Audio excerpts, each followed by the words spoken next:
Anak baru kemarin sore, pengalaman dinasnya saja tidak ada separuh dari pengalamanku. Peltu Hardiman meludah ke tanah dan menyeringai. Asap rokok, kreteknya yang mengepul buyar di udara dingin pedalaman Kalimantan. Suaranya terdengar begitu angkuh, tanpa tedeng aling-aling. Sudut di belakang tempat pembuangan sampah ini adalah markas rahasia bagi Hardiman dan para pengikutnya. Sambil meremas gelas kopi kertas, Sersan Budi di sebelahnya tertawa licik, menimpali. Betul sekali, Pak Peltu.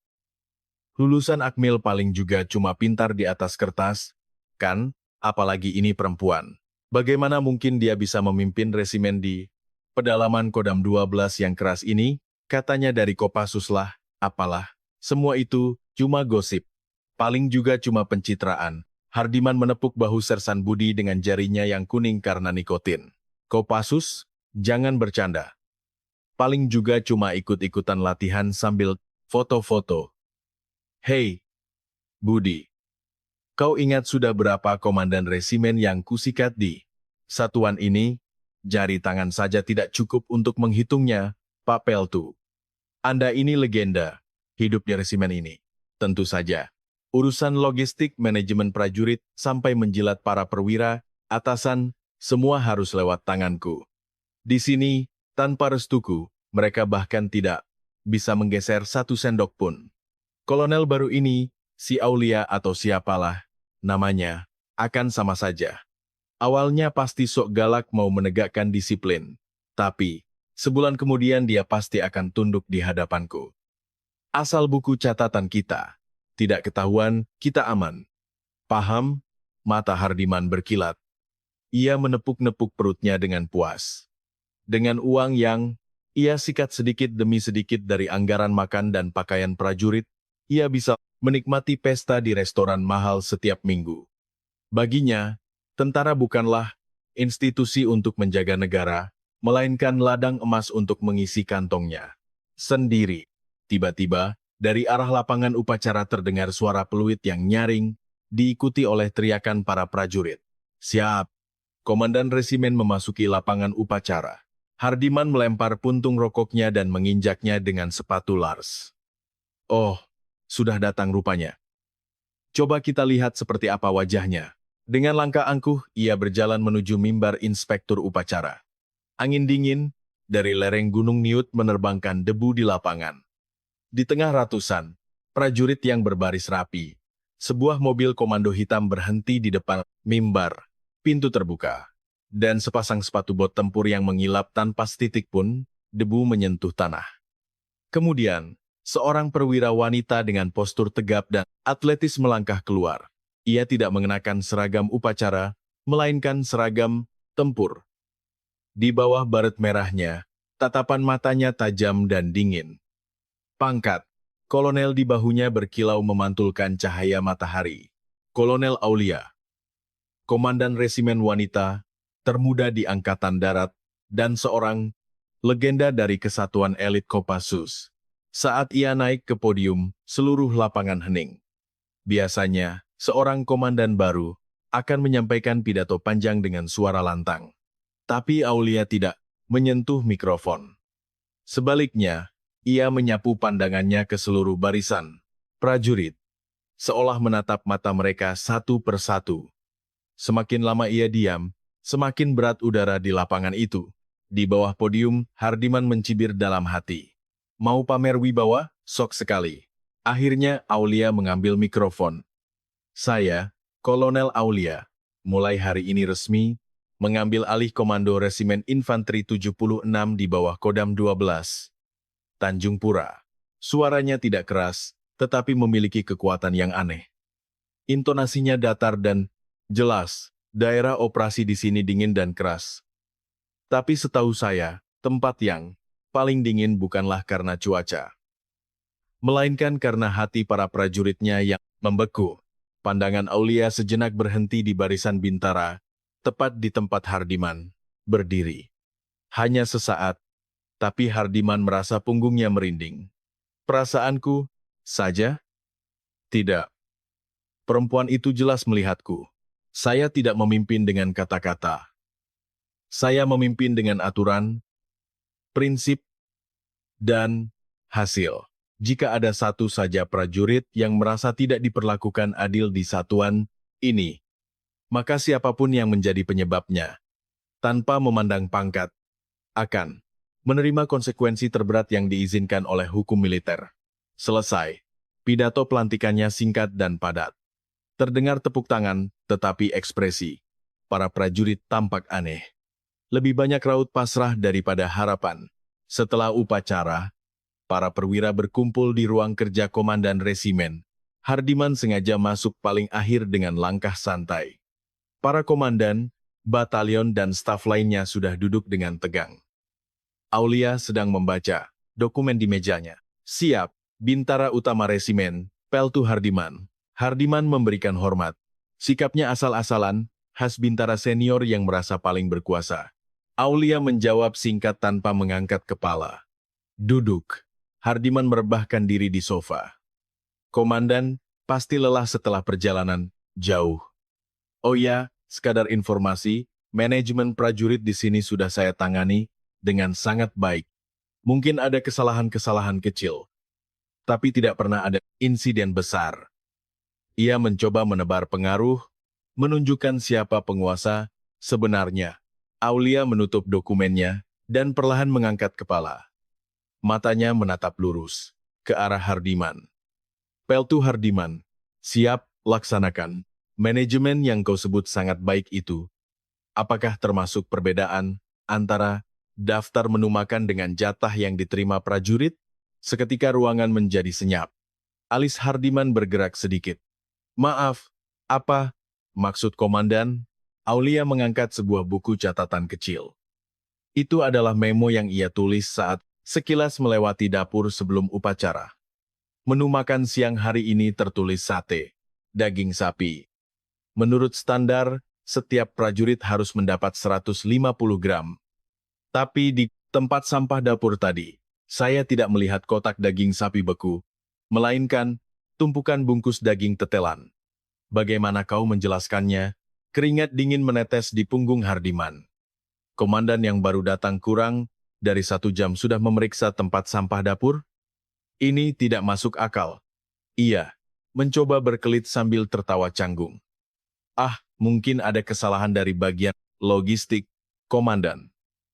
Kadang-kadang pasokan dari atas memang suka keliru. Pasokan keliru.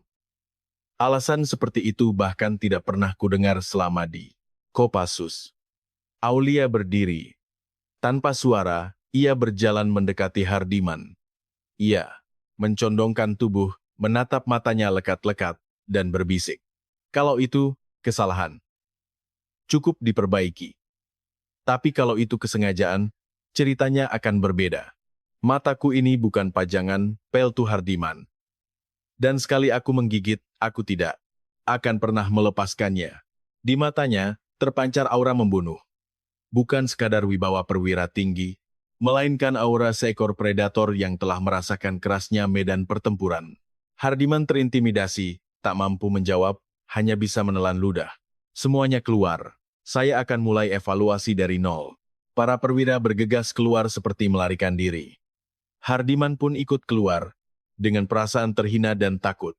Sialan. Perempuan ular. Geramnya. Ia mengeluarkan ponsel dan menelepon. Seseorang. Halo Pak Surya.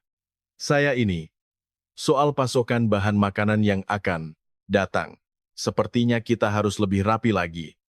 Komandan resimen yang baru ini, matanya jeli sekali. Kita harus buat pembukuan baru. Ya. Malam ini kita bertemu. Ya, di tempat biasa. Setelah menutup telepon, Hardiman melirik sinis ke arah pintu ruang kerja. Komandan. Sementara itu, di dalam ruangan, Aulia berdiri di dekat jendela, memandangi punggung bukit di kejauhan.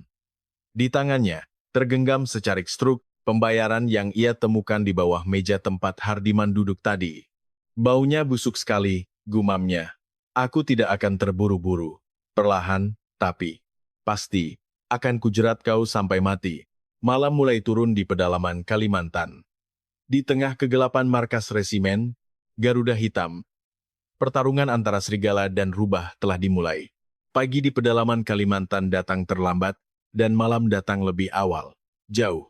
Sebelum kabut fajar di markas resimen tersibak, asap sudah mengepul dari cerobong dapur. "Kopral, menu sarapan hari ini apa?" tanya Prada Budi dengan wajah lesu saat berjalan menuju ruang makan. Kopral Jaka di sebelahnya menghela napas panjang. Tanpa melihat daftar menu, ia menjawab, "Di daftar sih tertulis sup daging sapi dan telur. Tapi jangan berharap.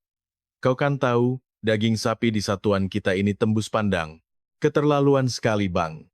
Minggu lalu katanya rendang, tapi isinya cuma nangka, dagingnya sepotong pun tak ada. Saya kelaparan seharian. Pelankan suaramu. Telinga Peltu Hardiman itu ada di mana-mana. Kalau tidak mau, cutimu dipotong, makan saja apa yang ada." Wajah para prajurit di ruang makan tampak muram. Panci besar di meja saji hanya berisi kuah bening tanpa minyak yang disebut sup. Isinya hanya beberapa potong sayuran layu. Pada saat yang sama, di ruang bintara administrasi logistik, Peltu Hardiman duduk santai dengan penghangat listrik di kakinya. Di atas mejanya terhidang makanan yang jauh berbeda. Semangkuk soto daging pesan antar dan mie instan cup. Sisa makan malamnya bersama perwira jaga tadi malam. Sambil bersendawa, ia membersihkan giginya dengan tusuk gigi. Kopral Rian, seorang staf administrasi, masuk dengan ragu sambil membawa map. "Bapak Peltu, ini laporan keuangan bulanan. Perlu tanda tangan komandan. Taruh saja di situ. Nanti saya yang periksa dan ajukan," kata Hardiman, mengibaskan tangannya dengan malas. "Oh ya, Rian. Siap, laksanakan. Bulan depan kau ada jadwal cuti, kan?" Wajah Rian yang tadinya cerah seketika berubah cemas. Nada bicara seperti ini biasanya pertanda buruk. "Siap, betul Pak. Kebetulan bersamaan dengan ulang tahun ibu saya." Hardiman melempar tulang soto ke tempat sampah dan tersenyum licik. "Wah, anak berbakti. Tapi bagaimana?" "Ya, kau kan tahu. Sebentar lagi ada latihan gabungan. Tenaga kita kurang. Kalau kau cuti, siapa yang kerja di kantor? Sepertinya, cutimu harus ditunda." Wajah Rian pucat pasi. "Bapak Peltu, mohon izin. Cuti saya sudah 2 kali, ditunda dengan alasan yang sama. Kali ini saya benar-benar harus pulang. Ini, ulang tahun pertama ibu saya, setelah beliau operasi." Hardiman bangkit dan mendekati Rian. Ia merangkul bahu prajurit itu dan merendahkan suaranya. "Rian, di militer ini tidak ada yang tidak bisa diatur. Semua itu fleksibel. Aku bisa saja bicara dengan bagian personalia agar cutimu disetujui. Tapi, di dunia ini tidak ada yang gratis. Operasional kita ini kurang. Jadi kadang, aku harus menalangi dengan uang pribadi. Itu adalah kebohongan terang-terangan. Dana operasional sudah lama masuk ke kantongnya." Tapi Rian tidak bisa membantah. "Berapa yang Bapak butuhkan?" Hardiman menunjukkan 3 jarinya. 3 juta. Anggap saja sebagai sumbangan dana pembinaan satuan. Nanti catatan dinasmu akan kubuat bagus. Bagaimana? Kau kan harus merayakan ulang tahun ibumu." Rian menggigit bibirnya. 3 juta adalah jumlah yang sangat besar dari gajinya. Tapi ia tidak punya pilihan. Dengan suara bergetar, ia menjawab, "Siap. Akan saya siapkan sebelum apel malam ini." "Nah, begitu kan enak, kau memang prajurit yang pengertian." Setelah Rian pergi, Hardiman bersenandung. Ia membuka laci mejanya. Di dalamnya, tersembunyi buku kas ganda. Di sampulnya tertulis buku inventaris barang, tetapi isinya adalah catatan rahasia uang hasil pemerasan dan penggelapan anggaran makan. Komandan baru? Cih, sepintar apapun dia, tidak mungkin dia bisa melacak rekayasa pembukuan ini. Tulisan tanganku hanya aku yang bisa membacanya. Hardiman mengambil pulpen dan mengubah angka-angka di buku itu.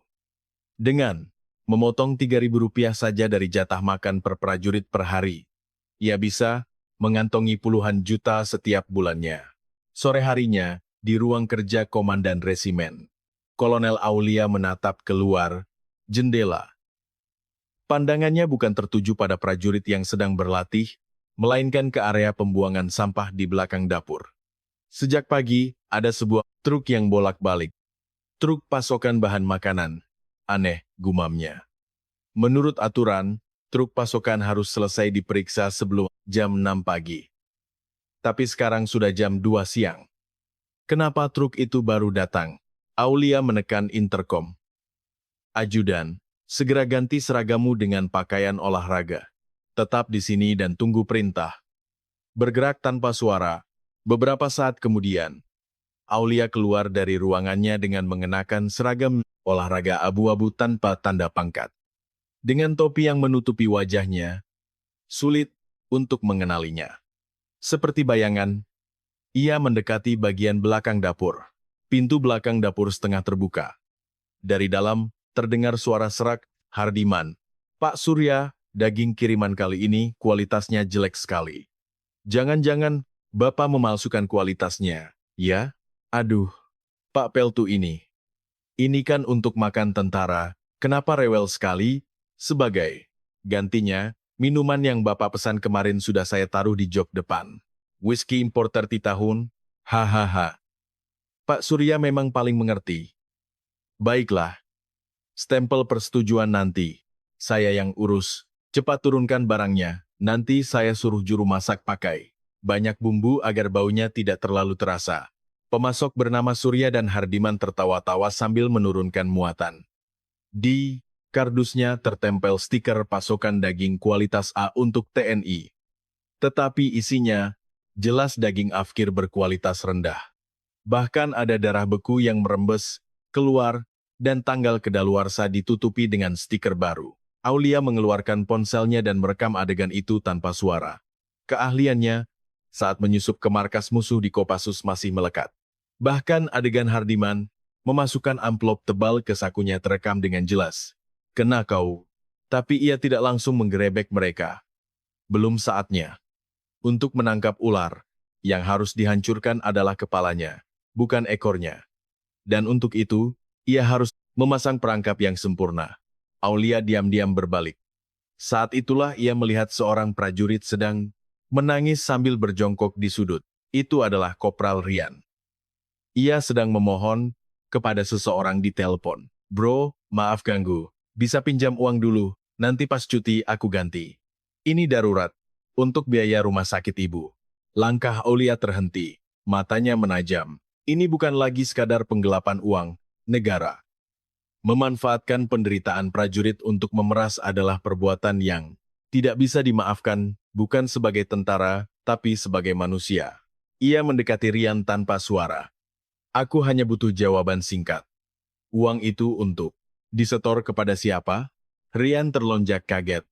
Seorang wanita asing bertopi berdiri di belakangnya. Si siapa Anda? Warga sipil dilarang masuk. Aulia perlahan melepas topinya. Angin dingin meniup rambut pendeknya. Komandan, resimen. Mata Rian terbelalak. Ia mencoba berdiri untuk memberi hormat, tetapi kakinya lemes. Tidak perlu hormat. Duduk dan katakan yang sebenarnya. Apa Peltu Hardiman yang meminta uang itu? Bibir Rian bergetar. Ia takut akan pembalasan Hardiman. Tapi tatapan mata komandan di depannya berbeda. Dingin, tetapi memancarkan kepercayaan yang kokoh. Siap. Katanya kalau mau cuti, harus menyumbang dana pembinaan 3 juta rupiah. Tangan Aulia terkepal erat. Dana pembinaan, sungguh kreatif cara malingnya. Ia mengeluarkan dompetnya, mengambil 6 lembar uang 500 ribuan, dan memberikannya pada Rian. Berikan uang ini padanya. Jajangan, komandan. Saya tidak bisa. Ini perintah. Berikan uang ini pada Hardiman. Dan pastikan kau bilang tidak bisa transfer, jadi harus diberikan tunai dalam amplop. Tapi, gunakan amplop ini. Aulia memasukkan uang itu ke dalam sebuah amplop putih biasa dari dompetnya. Namun, di sudut dalam amplop itu, ada sebuah tanda sangat kecil yang hanya bisa ia kenali. Tanda yang dibuat dengan tinta khusus, yang tidak terlihat dengan mata, telanjang, tetapi akan bersinar terang di bawah sinar ultraviolet. Ini bukan uang suap. Ini adalah bukti untuk menjerat lehernya. Kau berakting seolah tidak tahu apa-apa. Tidak perlu takut. Mulai detik ini, yang melindungimu bukan lagi Kodam, tapi Aulia. Rian menerima amplop itu. Menatap mata komandannya, keberanian yang aneh muncul dalam dirinya. Siap, laksanakan. Terima kasih, Komandan. Malam itu, Hardiman diam-diam keluar dari pos penjagaan dan menuju sebuah bar di kota. Di sakunya, ada uang 3 juta rupiah dari Rian dan amplop tebal dari si pemasok. Hahaha, malam ini harus foya-foya. Uang haram memang paling nikmat. Ia naik taksi dan menghilang ke pusat kota. Tapi ia tidak tahu, sebuah sedan hitam tanpa lampu depan diam-diam membuntuti taksinya. Di kursi kemudi, Aulia duduk dengan tenang. Di sebelahnya, sebuah laptop menyala, menampilkan rekaman CCTV markas dan melacak pergerakan Hardiman secara real-time. Nikmatilah sepuasnya, Hardiman. Karena rasa manis minuman malam ini akan menjadi rasa manis terakhir dalam hidupmu. Aulia menginjak pedal gas. Deru mesin membelah malam. Perburuan telah memasuki babak pengejaran. Beberapa hari kemudian, resimen dijadwalkan untuk menjalani evaluasi latihan taktis. Suasana di ruang kerja komandan resimen terasa tegang. Staf operasi dan intelijen sedang memaparkan rencana latihan. Tetapi, pandangan Aulia menerawang jauh di mana Peltu Hardiman sekarang. Staf operasi yang sedang presentasi terhenti. Bapak Bintara Utama? Setahu saya, beliau sedang mengawasi pendistribusian logistik latihan di gudang, Komandan. Aulia tersenyum tipis. Senyum sinis, mengawasi, menyerahkan gudang pada tikus, pun akan lebih aman. Ia berdiri. Rapat ditunda. Pengecekan lapangan lebih penting. Pada saat yang sama, di gudang logistik, Peltu Hardiman sedang merokok sambil bersandar di forklift. Di depannya, tumpukan ransum, baterai, dan krim kamuflase untuk latihan menumpuk. "Hei, Budi," katanya pada Sersan Budi. "Baterai untuk radio latihan itu, pakai stok sisa dari tahun lalu saja, yang baru simpan di bagian paling dalam. Tapi, Pak Peltu, yang tahun lalu kan sudah karatan. Nanti prajurit mengeluh, radionya mati. Berisik, itu kan barang habis pakai. Baterai yang baru nanti bisa kujual ke toko elektronik. Untungnya lumayan. Krim kamuflase juga. Campur saja dengan yang murahan dari Cina. Kalau nanti komunikasi gagal, salahkan saja medan perbukitan yang sulit sinyal." Hardiman yakin rencananya sempurna. Komandan baru yang sok teliti itu tidak mungkin memeriksa detail sekecil ini. Jika selama latihan peralatan rusak dan prajurit menderita, tanggung jawab akan jatuh ke pundak Aulia. "Rasakan malu kau, nanti. Berani sekali mengusik ladang uangku."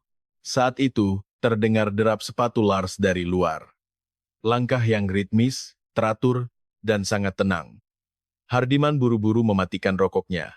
Aulia masuk ke dalam gudang, diikuti oleh kepala logistik dan perwira pemeriksa. Dengan wajah tegang, "Siap, Komandan, di sini berdebu, tidak perlu sampai kemari."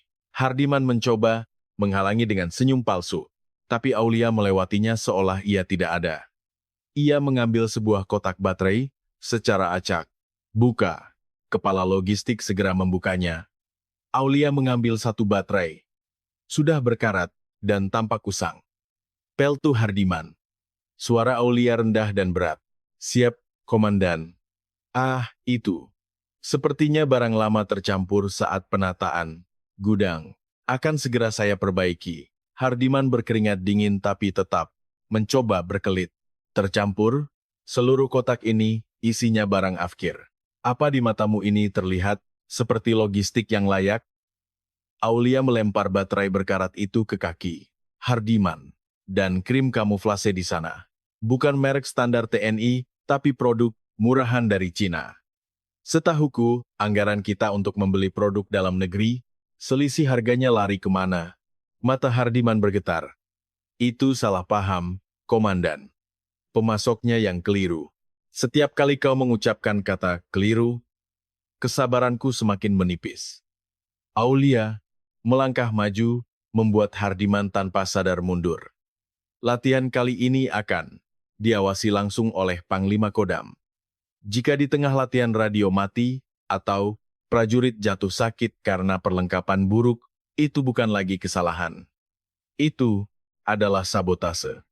Tindakan yang menguntungkan musuh. Pengkhianatan. Kata pengkhianatan membekukan udara di gudang. Bicara komandan keterlaluan. Saya sudah mengabdi puluhan tahun di sini. Saya juga punya harga diri sebagai prajurit. Teriak Hardiman, mencoba membela diri. Aulia tersenyum dingin. Harga diri yang kau pakai untuk foya-foya. Di tempat karaoke dengan uang haram, wajah Hardiman memerah. Di depan para perwira dan prajurit, Aulia berani menyinggung kehidupan pribadinya. Rasa malu membuatnya nyaris kehilangan akal. Ganti semua dengan yang asli. Sebelum latihan dimulai, jika persiapannya tidak sempurna, yang akan kulepas bukan hanya seragammu. Aulia berbalik dan meninggalkan gudang. Hardiman yang ditinggalkan menendang kotak kosong dengan marah. Sialan, berani sekali dia menghinaku. Ia mengeluarkan ponsel dengan tangan gemetar. Halo, Bang, saya ini. Komandan resimen yang baru ini benar-benar gila. Ya, dia memperlakukan para bintara seperti sampah. Tolong dibantu, Bang. Nanti saya kumpulkan bukti, sebarkan pengaduan ke Mabesat dan Komnas HAM.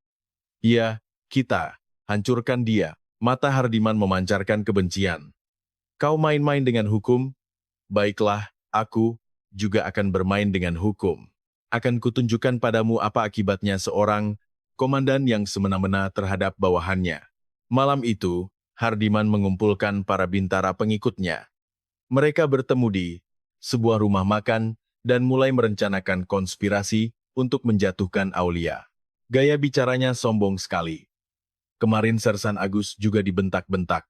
Betul, kita buat saja surat pengaduan massal. Di zaman sekarang, isu komandan, wanita arogan pasti langsung jadi santapan media. Hardiman menenggak gelas birnya. Bagus. Nama operasinya, perburuan ular. Selama latihan, kalian sengaja buat kesalahan dan pura-pura tidak patuh perintah. Lalu salahkan semuanya pada instruksi komandan yang tidak jelas. Jangan lupa rekam diam-diam untuk memancingnya. Mereka tidak sadar betapa dangkal jebakan yang mereka gali. Di ruangan sebelah, yang hanya dipisahkan oleh dinding triplek tipis, Aulia sedang duduk tenang. Aulia melepas earphone-nya. Sebuah alat sadap canggih telah merekam seluruh percakapan mereka. Perburuan ular, menarik. Sebentar lagi, akan terlihat siapa pemburu dan siapa mangsanya. Di sebelahnya, duduk seorang perwira hukum. Anda sudah dengar? Penghinaan atasan, konspirasi pembangkangan, dan rencana tuduhan palsu. Ini sudah cukup untuk penangkapan. Siap, Komandan. Bukti sudah lebih dari cukup. Kapan kita bergerak? Belum. Saat mereka benar-benar melakukan aksinya di medan latihan. Itulah hari eksekusinya. Kita akan akhiri ini dengan cara yang paling dramatis dan paling memalukan bagi mereka. Aulia berdiri. Angin malam menerpa wajahnya, tetapi tatapan matanya jauh lebih dingin. Hari latihan taktis resimen. Medan perbukitan Kalimantan diselimuti ketegangan. Sesuai gayanya, Aulia tidak berada di tenda pos komando, melainkan di pos tinjau terdepan. Dengan teropong, ia memantau pergerakan pasukan. Batalion 3. Laporkan posisi. Apakah Kompi 1 sudah melewati garis serang? Terdengar suara panik dari radio. Pos komando. Ini komandan batalion. 3. 2. Truk Kompi 1 mogok. Mesin tidak mau menyala. Pasukan terpaksa jalan kaki, pergerakan terhambat. Mata Aulia menajam. Ulah Hardiman, suku cadang asli yang diganti dengan yang bekas akhirnya menunjukkan hasilnya. Jangan panik. Kerahkan kendaraan cadangan. Amankan truk yang mogok sebagai barang bukti. Jangan biarkan tim perbaikan menyentuhnya. Perintahnya singkat, dan jelas. Tapi sabotase Hardiman tidak berhenti di situ. Distribusi makan siang sengaja diperlambat. Para prajurit yang kelelahan setelah merebut puncak bukit mulai kelaparan. Di pos komando belakang, Hardiman menikmati kopinya dengan santai. Wah, sepertinya truk dapur salah jalan. Maklum, medan di sini berat, kasihan. Prajurit pasti lapar. Ia memberi isyarat pada Sersan Budi yang segera mengirim pesan singkat ke beberapa prajurit yang sudah direkrut untuk menyebarkan gosip. Komandan tidak becus, prajurit jadi kelaparan. Namun, Aulia sudah menjalankan rencana B. Satu panggilan radio darinya menggerakkan beberapa truk sipil yang sudah siaga di dekat lokasi latihan. Itu adalah truk berisi nasi kotak spesial yang ia pesan dengan uang pribadinya. Nasi hangat dengan lauk daging rendang dibagikan kepada para prajurit. Rencana Hardiman hancur seketika. Keluhan prajurit berubah menjadi sorak-sorai. Komandan yang membiarkan prajuritnya kelaparan tidak pantas memimpin. Peltu, Hardiman, apakah ini yang kau inginkan? Suara Aulia yang terdengar melalui radio membuat Hardiman terlonjak. Perempuan itu seolah tahu segalanya. Hari terakhir latihan, saat sesi evaluasi. Seluruh pasukan berkumpul di lapangan dengan seragam penuh lumpur. Aulia naik ke podium. Di sebelahnya, dua mobil polisi militer terparkir. Yang disangka Hardiman hanya sebagai kendaraan pendukung latihan. Dalam latihan ini, kita telah melihat banyak hal. Semangat juang prajurit sangat luar biasa. Tapi yang menghambat kita bukanlah musuh, melainkan musuh dalam selimut. Pandangan Aulia tertuju pada Hardiman. Kendaraan mogok, logistik terlambat, peralatan rusak. Ada yang menyebut ini kesalahan. Tapi saya menyebutnya kejahatan. Suara gumaman menyebar. Hardiman berdeham, mencoba menutupi kegelisahannya. Komandan, ini sesi evaluasi, bukan? Peltu Hardiman maju ke depan. Dengan ragu, Hardiman melangkah ke depan podium. Siap, ada apa? Kau meminta 3 juta rupiah dari Kopral Rian sebagai syarat cuti, benar. Wajah Hardiman pucat pasi. Apa maksud Anda? Saya tidak pernah melakukan itu. Apa ada buktinya? Ini fitnah. Ia berteriak histeris. Dengar semua. Komandan mencoba menjebak Bintara yang tidak bersalah. Saya sudah mengabdi puluhan tahun untuk satuan ini. Aulia tanpa kata menekan sebuah tombol remote. Layar proyektor besar menyala. Sebuah video diputar.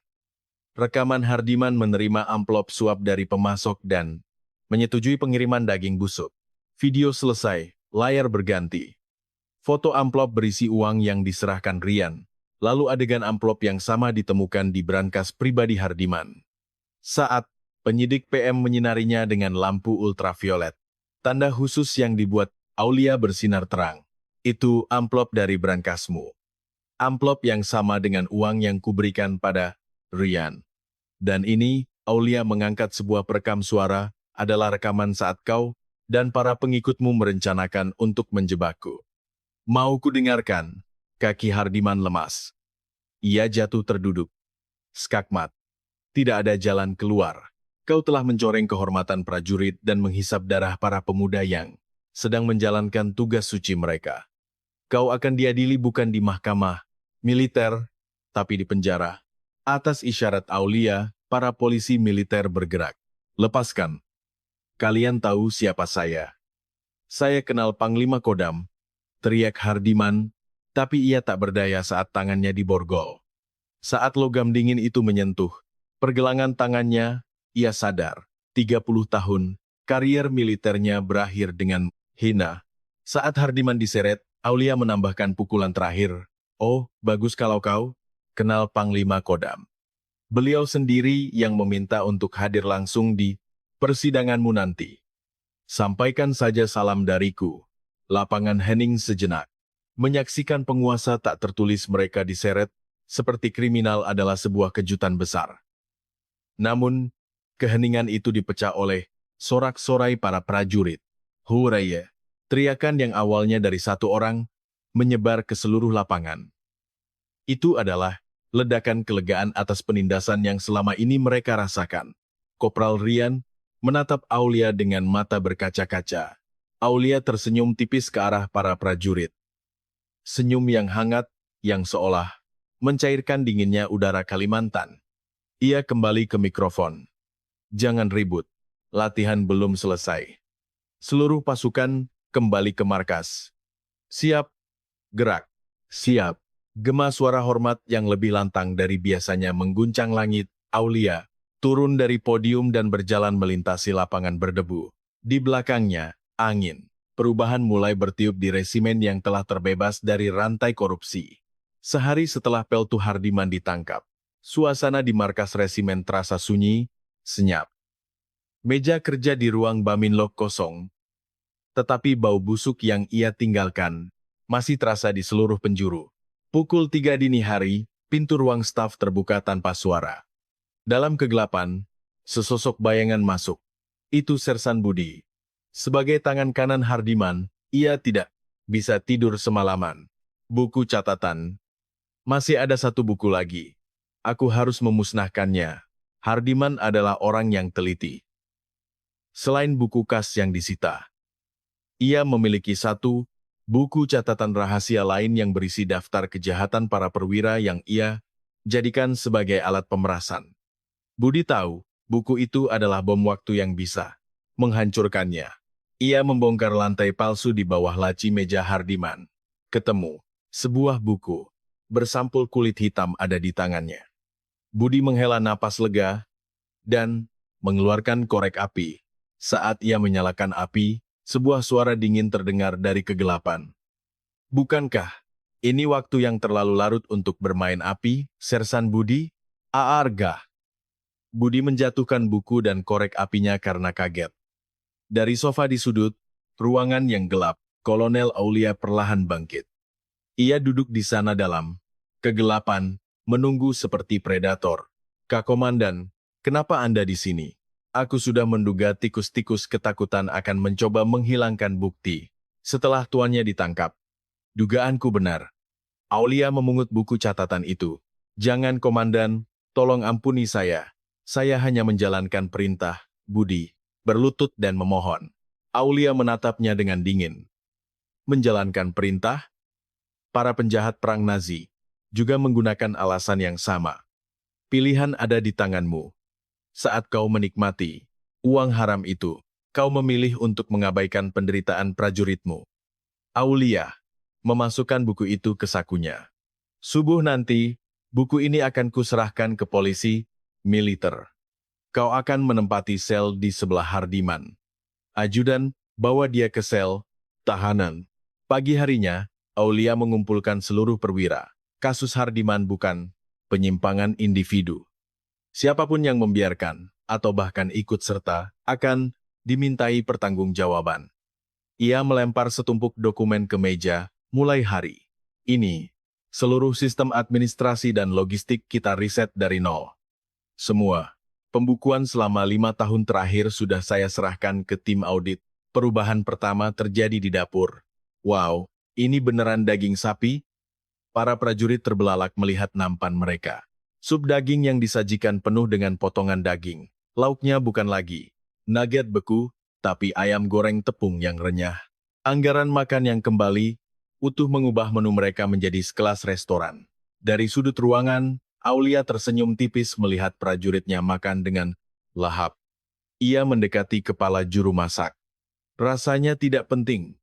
Yang utama adalah kebersihan, takaran, dan gizi. 3 prinsip itu. Jika anggaran kurang, potong dari gajiku. Jangan pernah main-main dengan makanan anak-anak, mengerti? Siap, laksanakan, Komandan. Di belakang Aulia, terdengar tawa riang para prajurit. Tawa tulus yang pertama kali ia dengar sejak datang ke satuan ini. Namun kedamaian itu tidak berlangsung lama. Setelah akar busuk dicabut, tantangan dari luar mulai datang. Bulan Desember di Kalimantan berarti musim hujan. Hujan yang turun sejak sore, berubah menjadi badai saat malam. Peringatan siaga banjir dan longsor diumumkan. Seluruh pasukan siaga bencana, apel darurat, seluruh anggota resimen berlari ke lapangan. Aulia tidak hanya duduk di mobil komando, Ia ikut mengambil sekop dan berdiri di antara prajuritnya. Komandan, biar kami saja. Anak buahku kedinginan di luar, tidak mungkin komandan mereka duduk di ruangan, hangat. Sekitar pukul 2 dini hari, teriakan panik terdengar dari radio, pos Alfa ke Komando. Barak tua di belakang gudang amunisi runtuh. Ada prajurit yang sedang bekerja di dalam tertimbun. Mata Aulia terbelalak. Barak itu adalah bangunan asal-asalan yang dibangun di era Hardiman untuk menggelapkan dana. Struktur rapuhnya tidak kuat menahan terjangan longsor. Tim medis siaga. Tim Zeni kerahkan alat berat. Aulia berlari menembus hujan dan lumpur menuju lokasi. Pemandangannya mengerikan. Reruntuhan bangunan bercampur dengan lumpur, dan dari bawahnya terdengar rintihan. Tolong, kaki saya terjepit. Alat berat akan butuh waktu lama untuk tiba. Tidak ada waktu. Kita yang akan menyelamatkan mereka. Aulia melepas jaketnya. Yang berani, ikuti aku. Ia menyelinap masuk ke celah reruntuhan. Kemampuannya saat di Kopassus sangat berguna. Ia menemukan para prajurit yang terjebak satu persatu. Pradabima, sadar, kau dengar suaraku? Komandan. Dingin sekali. Rintih Bima. Kakinya terjepit reruntuhan. Petong, tahan sebentar. Aku akan mengangkatnya. Kau tarik kakimu keluar. Aulia menggunakan bahunya untuk menahan bongkahan beton seberat ratusan kilogram. Dengan kekuatan luar biasa, ia berhasil mengangkatnya sedikit. Sekarang, para bintara di luar menarik Bima keluar. Tepat setelah itu, reruntuhan kembali, ambruk. Para prajurit berteriak panik. Tapi dari kepulan debu, Aulia berjalan keluar. Dahinya berdarah, seragamnya robek, tapi ia tetap berdiri tegap. Lapor, masih ada korban? Semua sudah berhasil dievakuasi, Komandan. Dahi Anda berdarah, cuma tergores. Ia mendekati Bima yang ditandu, melepas sial penghangat dari lehernya dan melingkarkannya ke leher prajurit itu. Maafkan aku. Kau terluka karena bangunan bobrok yang dibuat oleh orang-orang serakah. Utang ini pasti akan kubayar. Bima menangis dan mengangguk. Hati para prajurit yang menyaksikan adegan itu terasa hangat. Komandan mereka mempertaruhkan nyawa untuk menyelamatkan mereka dan meminta maaf dengan tulus. Pagi harinya, Aulia berdiri di lapangan dengan perban di dahi. Insiden semalam bukan bencana alam. Ini adalah kejahatan. Bangunan ilegal yang dibuat dari hasil korupsi Hardiman dan kroni-kroninya hampir membunuh rekan kita. Saya tidak akan tinggal diam. Saya akan kejar semua yang terlibat, dari kontraktor hingga pejabat yang menyetujuinya dan menyeret mereka ke pengadilan. Para prajurit diam. Bukan keheningan biasa, melainkan keheningan yang penuh dengan rasa hormat dan kepercayaan mutlak. Tiba-tiba, sebuah sedan hitam dari Mabesat memasuki markas. Tim inspeksi. Para pelindung Hardiman akhirnya bergerak. Seorang kolonel turun dari mobil dengan angkuh. Anda Kolonel Aulia? Kami datang untuk menyelidiki insiden kecelakaan akibat kelalaian Anda. Selain itu, kami untuk menyelidiki insiden kecelakaan akibat kelalaian Anda. Juga menerima pengaduan atas tindakan semena-mena Anda terhadap Peltu Hardiman. Sebelum ia selesai bicara, Aulia sudah berdiri di hadapannya, menatapnya dengan tatapan tajam yang sama saat ia menghadapi teroris. Silakan selidiki. Tapi, urutannya salah. Ia mengeluarkan sarung tangannya yang bernoda darah dan menyelipkannya ke saku seragam kolonel itu. Darah anak buah saya belum kering. Siapapun yang berani menyentuh mereka atau memanfaatkan penderitaan mereka, Aulia berbisik di telinganya, harus siap untuk berperang. Karena ini adalah wilayahku. Dan di sini hukumku yang berlaku. Kolonel itu mundur ketakutan. Di atas hamparan lumpur sisa longsor, tatapan, Aulia dan tim inspeksi beradu tajam. Ular-ularnya mungkin sudah tertangkap, tetapi hutan tempat mereka bersarang masih lebat dan gelap. Pertarungan Aulia, yang sesungguhnya baru saja dimulai. Tim investigasi dari Mabesat mengambil alih ruang rapat resimen. Ketua tim, Kolonel Tirtayasa, adalah teman seangkatan Aulia yang iri karena kalah dalam persaingan karier. Di ruang rapat, Tirtayasa duduk dengan angkuh. Aulia, sepertinya kau belum sadar situasimu. Prajuritmu celaka karena kelalaianmu. Kasus Hardiman itu jelas penyalahgunaan wewenang. Jabatanmu bisa dicopot. Aulia duduk dengan tenang. Jabatanku hanya bisa dicopot atas perintah Panglima Kodam. Dan jika menangkap seorang kriminal adalah penyalahgunaan wewenang, lalu apa yang kau lakukan sekarang ini? Pembiaran tugas, jaga bicaramu. Kami datang atas dasar surat pengaduan dari Hardiman, kau merekayasa bukti untuk menjebaknya. Surat pengaduan, isinya pasti karangan bebas tentang bagaimana aku mengintimidasinya.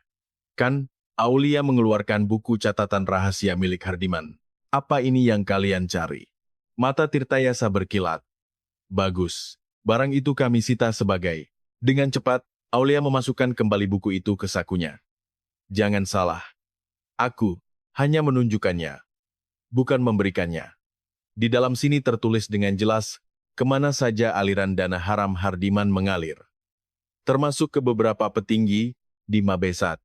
Oh ya, Kolonel Tirtayasa, teman seangkatanmu yang sekarang punya perusahaan konstruksi itu, bukankah dia yang membangun barak yang runtuh itu? Segitiga emas yang sempurna.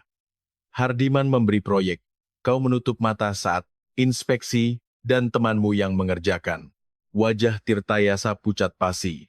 Kakau, omong kosong apa ini? Buktinya ada di buku ini dan di rekaman yang kusimpan. Saat di Kopassus, keahlianku adalah melacak aliran dana teroris. Melacak rekening Hardiman ternyata jauh lebih mudah. Aulia mendekat dan berbisik. Investigasi ini bukan kau yang datang untuk menghancurkanku. Tapi aku yang memanggilmu ke sini untuk menghancurkan kalian semua. Malam harinya, tim inspeksi mulai menginterogasi para prajurit, mencoba mencari kesalahan Aulia. Mereka juga mulai bermain media, menyebar berita di koran lokal yang menyudutkan Aulia. Pukul 10 malam, Prada Bima yang sudah bisa berjalan dengan kruk datang ke ruangan Aulia. Komandan, ini surat dari kami semua untuk Panglima Kodam. Kami menolak bersaksi palsu melawan Anda. Di tangannya ada setumpuk surat. Mata Aulia yang sekeras baja berkaca-kaca. Terima kasih. Baiklah, perang. Ia mengangkat telepon dan menelepon Panglima Kodam. Komandan, saya Kolonel Aulia. Ada laporan darurat. Bukan, tidak bisa melalui telepon. Besok pagi, di sidang Dewan Kehormatan, saya akan jelaskan semuanya. Siap, saya pertaruhkan seragam saya. Sidang Dewan Kehormatan Perwira di markas Kodam terasa mencekam. Tirtayasa memaparkan kesalahan Aulia dalam operasi penyelamatan. Tindakannya gegabah dan membahayakan. Oleh karena itu, kami merekomendasikan pencopotan jabatan Kolonel Aulia. Panglima Kodam menatap Aulia. Kolonel, ada yang ingin kau sampaikan? Aulia berdiri. Panglima, izinkan saya bertanya. Apa tujuan keberadaan seorang prajurit untuk melindungi rakyat? Bawahan saya adalah rakyat Indonesia. Jika menyelamatkan mereka adalah sebuah kegagalan, maka saya bangga menjadi komandan yang gagal.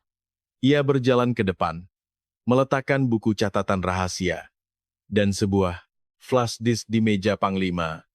Ini adalah buku kas rahasia Peltu Hardiman dan rekaman percakapannya. Kolonel Tirtayasa tadi malam mencoba merebut bukti ini. Bohong. Itu rekayasa. Teriak Tirtayasa. Silakan putar rekamannya, Panglima. Asli. Sudah diverifikasi oleh tim forensik. Rekaman diputar. Suara percakapan antara Hardiman, Tirtayasa, dan si kontraktor tentang suap dan rencana menjatuhkan Aulia terdengar jelas di seluruh ruangan. Wajah Tirtayasa kelabu.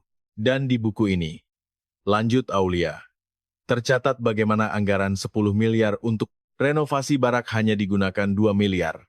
Sisanya masuk ke kantong Hardiman, Tirtayasa, dan beberapa oknum lainnya. Harga dari korupsi itu bukanlah angka di buku ini. Aulia mengeluarkan surat dari para prajuritnya. Tapi kaki Prada Bima yang nyaris cacat seumur hidup. Mereka telah menggunakan para pemuda yang bersumpah menjaga negara ini sebagai alat untuk memperkaya diri. Jika ini bukan pengkhianatan, lalu apa? Wajah Panglima Kodam memerah karena amarah. Ia mengepalkan tangannya. Polisi, militer, seorang dan Pomdam masuk. Siap, tangkap Kolonel Tirtayasa sekarang juga. Dan semua nama yang ada di buku ini, tanpa terkecuali. Saya tidak akan mengampuni mereka yang telah merusak satuan. Saya, polisi militer bersenjata lengkap masuk dan memborgol Tirtayasa serta beberapa perwira lain yang terlibat. Di tengah kekacauan itu, Aulia berdiri tegak. Panglima Kodam mendekatinya. Maafkan aku, Kolonel. Aku telah salah menilaimu. Dan terima kasih, kau telah menyelamatkan Kodam ini. Siap. Prajurit hanya menjalankan tugas. Apa yang kau inginkan sebagai penghargaan? Berikan cuti khusus untuk para prajurit saya yang terluka dan yang telah berjuang keras. Dan Aulia menatap keluar jendela. Gunakan semua uang hasil korupsi yang disita untuk memperbaiki fasilitas kesejahteraan mereka. Saya tidak ingin lagi ada prajurit yang bertugas dalam kedinginan dan kelaparan. Panglima Kodam mengangguk dengan mata berkaca-kaca. Aku berjanji. Setelah sidang selesai, Aulia keluar. Awan mendung telah sirna. Angin dingin, terasa sejuk. Selesai. Tapi ia tahu, kejahatan itu seperti rumput liar. Namun ia tidak takut. Ia punya prajurit untuk dilindungi dan keyakinan yang tak tergoyahkan. Kembali ke markas. Anak-anak sudah menunggu. Musim dingin yang keras di Kalimantan akhirnya berlalu. Saat salju di puncak, gunung mencair, angin baru berembus di resimen. Tuk, tuk, tuk. Suara palu terdengar riang. Barak yang runtuh kini dibangun kembali, jauh lebih kokoh. Proyek ini didanai sepenuhnya dari uang hasil sitaan korupsi Hardiman dan kroni-kroninya. Suatu sore, sebuah surat tiba untuk Aulia. Vonis dari pengadilan militer. Terdakwa Hardiman. 7 tahun penjara, pencabutan uang pensiun, dan denda 5 miliar. Terdakwa Tirtayasa. 5 tahun penjara dan pemecatan tidak dengan hormat. Utangku lunas. Aulia melihat keluar jendela. Para prajurit sedang bermain sepak bola di lapangan. Mereka tertawa lepas. Aroma lezat tercium dari dapur. Jam lembur yang tidak perlu telah dihapus. Sistem yang ia bangun sederhana, jalankan aturan, tapi hargai manusia. Setiap Jumat, ia mengadakan jam aspirasi, di mana prajurit bisa bicara empat mata dengannya tanpa sekat pangkat. Tok-tok, bintara utama yang baru masuk. Komandan, para prajurit punya hadiah untuk Anda. Hadiah, tolak. Itu gratifikasi, bukan barang mahal. Komandan, silakan lihat sendiri. Di depan sebuah saung istirahat yang baru dibangun, para prajurit berkumpul. Di pintu masuk saung, tergantung sebuah plakat kayu sederhana bertuliskan, Saung, Aulia. Tempat ini kami namai sendiri, Komandan. Sebagai tanda terima kasih, karena Anda telah membawa musim semi ke dalam kehidupan dinas kami. Aulia terdiam. Hatinya yang sekeras baja terasa hangat. Ia berdeham, tulisan. Tangannya jelek sekali. Tapi, tidak buruk. Para prajurit tertawa. Aulia pun tersenyum. Senyum tulus pertama yang mekar di wajahnya. 1,5 tahun berlalu. Resimen 76 Garuda Hitam kini menjadi satuan tempur terbaik di Angkatan Darat. Dan sebuah perintah tugas baru datang untuk Aulia. Perintah jabatan. Kolonel Aulia ditunjuk sebagai Ketua Satuan Tugas Khusus Pemberantasan Korupsi Alutsista, langsung di bawah Kementerian Pertahanan. Panggilan ke medan perang yang lebih besar. Di hari perpisahannya, hujan musim semi turun rintik-rintik. Para prajurit bersikeras menggelar upacara di lapangan terbuka. Saat mobil Aulia bergerak, perlahan menuju gerbang. Para prajurit membentuk barisan manusia di sepanjang jalan, memberikan hormat secara bergantian. Siap, terima kasih, Komandan. Kami mencintaimu. Di dalam mobil, Aulia menoleh keluar jendela. Mataku kelilipan karena hujan, katanya pada sopir. Mobil itu meninggalkan markas. Di tangannya, ada sebuah ponsel yang menampilkan Target pertamanya, seorang politisi kelas kakap yang terlibat dalam skandal pengadaan alutsista. Musuh yang jauh lebih besar dari Hardiman. Tapi Aulia hanya tersenyum. Menarik. Ia merogoh sakunya, mengeluarkan sebuah foto lama bersama rekan-rekannya di Kopassus dan selembar kertas berisi tulisan tangan para prajuritnya. Komandan, abadi kami, masa lalu dan masa kini memberinya kekuatan. Ayo jalan.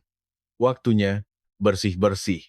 Mobil itu melesat menuju belantara beton Jakarta, menuju medan perang yang baru. Legenda ini belum berakhir. Ia hanya membuka babak baru.